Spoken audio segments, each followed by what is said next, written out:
Good morning, everybody. I'm out here looking at the beds, and oh, by the way, it is Sunday, March 23rd. It's 7:40 in the morning. A little bit cooler this morning. Um, I believe the seven worked because I'm not seeing hardly any aphids crawl on the plants. In fact, I'm not seeing any at all. Let me turn the camera around.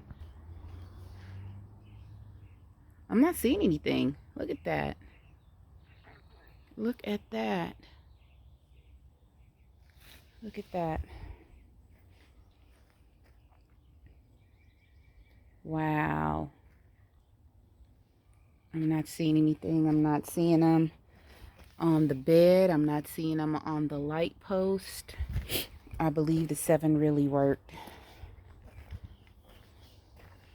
Let's walk over here. Yeah, it worked. I had them all on the light fixtures yesterday. It worked. And guess what? I'm out of the seven. So before I even get started in the yard this morning, I'm going to hop on over to Home Depot real quick and get me like 2 bottles of seven. And yeah, so I'll be back in about 30-40 minutes. See you guys in a little while. Good morning. I am back. I got the time wrong earlier. It's probably about 7:14. Now it's going on 7:57 in the morning. And I got 2 bottles of seven, the big bottles. The kind you put on your sprayer.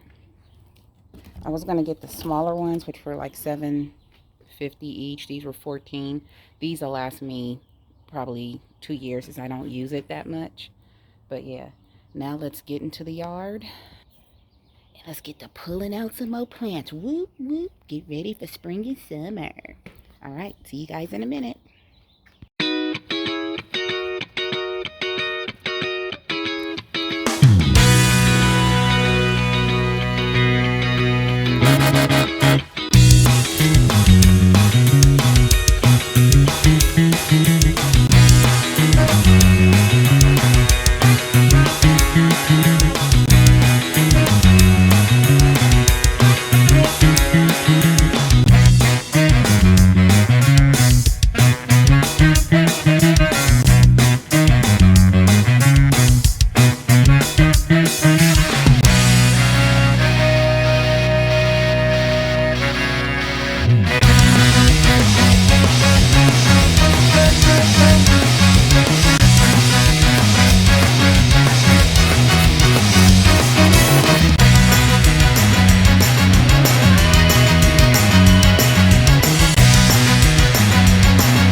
Okay, so before I hook my bottle of 7 up to my water hose, I wanted to show you this gray film on top of the soil. Those are aphids, okay? As I always say, I'm gonna tell you the truth in my channel, show you the good, the bad, and the ugly of gardening. Right now, this is kind of ugly, so I'm gonna show you. Let me turn the camera around. See that gray film? Those are all aphids, dead and alive. There's a green bug there, some kind of green larvae. Like it's all kind of organisms crawling through here. So yeah, like I said, I'm gonna be very honest with you on how stuff looks. So now I have to go turn off the water hose, hook up the bottle of 7 to it, and I'm gonna spray both of these beds to kill the aphids and spray around, because I don't know if you could tell in the sunlight, but when I cut the plant and was taking it off, the aphids were just dropping off. And so they're on the ground now, probably alive, and I'm about to take them out because I don't want them I don't want them spreading anywhere. And of course I have to bring out my gloves. But yeah, let me go ahead and get to it before they start spreading some more. Oh, and I'm going to spray them in the trash can too, because they were popping out, not the trash can, but the recycle bin here. I'm gonna go ahead and spray in there too, because I have succulents on the side of my house. I don't want them hopping onto my succulents. So you got to do what you got to do.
Okay, so I sprayed the 7, and of course when I started it I couldn't get the sucker to cut off, so I just started spraying everything, and as soon as I come up to the water hose nozzle part on the house, it cuts off. So anyway, I just sprayed everything with 7 right here, and like I said before, it worked pretty good. I'm outside yesterday. I don't see aphids, any more aphids coming up. I forgot to put on my rain boots, my outside rain boots. Anyway, it did pretty good. So that's what I wanted to do out here in the garden today. I may come back out later and start planting some more strawberries in the strawberry bed, and get 2 more containers and start planting some more potatoes. I kind of do them in succession. It's been a couple of weeks, so now it's like, okay, let me get some more containers and start planting some more potatoes, so that way I have potatoes coming um, all the time. um, it's going to rain. I don't know if it's going to rain tonight, but they are saying that we have a good storm coming that we need here in California. So it is probably going on 8:20, 8:30. I'm just guesstimating because I go by the camera on my, I go by the clock on my phone. Um, I will be doing some more seedlings today. I got to get some more seedlings done because those are starting to pop up. And definitely probably some more planting. Um, I have a really busy weekend next weekend, so I'm trying to get a lot of stuff done today, yesterday and today, so that way next weekend all I'll have is, I don't even think I'll have Sunday to really do anything. Maybe I can do something Friday afternoon, but I just have a really busy weekend. I'm thinking about taking an extra day off just to chill and relax. But anyway, so you saw what the aphids look like. As you can see, they were really bad when I showed you what the soil looks like. They can get really bad. And the 7 nips them. It gets them real good. It gets them real good. So hopefully I won't have another flare up. Like I said, I sprayed the ground because as I was pulling them out, the aphids were just falling. So I sprayed all over there. I'm going to put the top back on the container. I see little bugs flying right now. They could be aphids trying to fly somewhere to go. But anyway, I'll come back to you guys a little bit later. I got some other things I got to take care of, but I'll come back to you guys later and probably um, show you me planting more seedlings, preparing for spring and summer. And that's it for now. Catch you guys a little bit later on today. Okay, so I'm still outside. It's about 9:18 in the morning. About to go in the house in a minute, just for a little while, and then I'll be back out here. But anyway, I want to show you that I've actually been fertilizing the yard with my super juice. Let me show you. Well, T-Nox super juice, not my super juice, T-Nox. Let me turn the camera around. So, what super juice is that you take the old leaves from your plants, stick them in water, and you basically let it ferment. I have my tops here, I cover it up. I use this blue container here. I dip in the super juice, put it in my watering can here, and then I also cut it with some water. So like T-Nox said, you're letting your garden feed itself. Well, I've had my super juice in buckets for over 2 weeks, just closed. And when I say that it fermented and broke down, it did. I mean, it's really broken down. So I was over by my cabbage bed, which is the closest to my trees. I seen some dead leaves, broken leaves, leaves eaten by slugs. So I just pulled them off and I'm putting in the super juice. I had to refill both buckets. And so now I'm going to cover these up. Okay, I'm going to cover them up. And they're going to ferment some more. Because I pulled out stuff out of a lot of garden beds, I didn't have a lot to fertilize today. Of course, my potatoes, things of that nature. But it wasn't too bad today. But what I am going to do is pull out this 7 again. Because on the other side of the garden bed, I see that some of those cabbages have aphids. And it doesn't look like the stuff hit them. So I'm going to go spray those cabbages with the 7. But it's not real bad. But I'm going to nip it in the bud today. So yeah, I'm gonna be spraying that bed because it's in fact that cabbage bed is right next to my pear tree and peach tree and all that. Oh yeah, I'm gonna get those real good. But that is it for now. I'm gonna go in the house, go praise my God, and then come back out, spray some more 7. I did my fertilizing today. I may fertilize my, you know what I am. I'm going to fertilize my trees and berry bushes and things of that nature over there. And then I'm going to go in the shed and I'm going to start some seedlings. Like I said, I have to get a lot of stuff done today, because next weekend I'm not really going to be in the yard at all, able to do anything, because I just have a really jam-packed weekend that I have a lot of stuff I need to take care of. So anyway, I'll see you guys later on today.